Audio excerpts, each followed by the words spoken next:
natin sa kanila. Ang tanong ng bawat isang Manileño, nasaan kayo ng pandemya?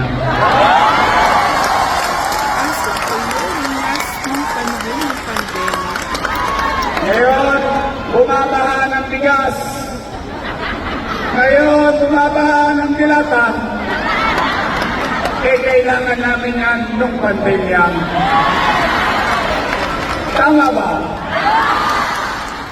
Ano? Mali? Matalino ang mga taga-Maynila.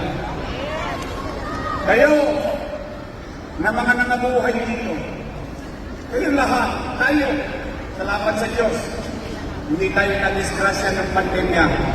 Pero, kung meron mang testigong buhay sa nangyari sa loob ng Maynila, sa kasagsagan ng pandemya, ang bawat isa sa inyo ay testigong buhay at kaya natin sabihin ng pandemya, walang nagutom sa lungsod ng Maynila.